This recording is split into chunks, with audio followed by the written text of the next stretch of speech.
Un nouvel exercice. Nous avons ici un triangle ABC tel que, ici, la mesure de l'angle ABC fait 51 degrés, la mesure de l'angle ACB fait 39 degrés. AC, c'est 4,8 cm, BC mesure 6 cm, il faut trouver la mesure de AB. Alors, correction. Dans un premier temps, je vais calculer ici la mesure de cet angle, que je vais appeler ici BAC. J'aurais pu l'appeler aussi CAB. Donc, je connais deux angles, et je sais que la somme des trois angles d'un triangle fait 180. Donc, pour trouver cet angle-ci, je fais 180 moins, entre parenthèses, 51 plus 39. Ce qui me donne l'angle BAC est égal à 180 degrés moins 90 degrés.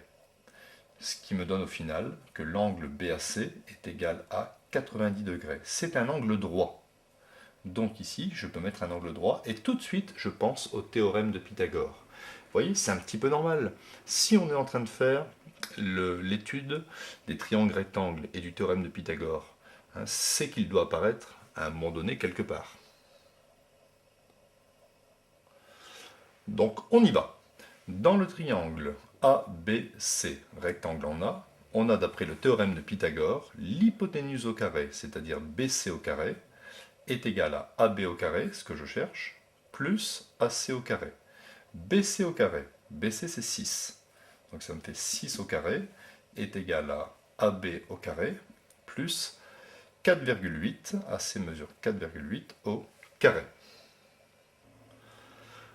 On obtient 6 au carré, 36, est égal à AB carré, plus 4,8 fois 4,8, 23,04. Si je veux AB carré seul, je transpose plus 23,04 ici à gauche du égal. Le plus 23,04 va devenir moins 23,04. Je change de signe.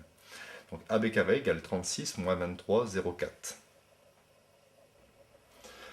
J'obtiens AB carré est égal à 12,96. Donc AB est égal à racine carrée de 12,96. Donc j'utilise la calculatrice et j'obtiens AB est égal à 3,6 cm.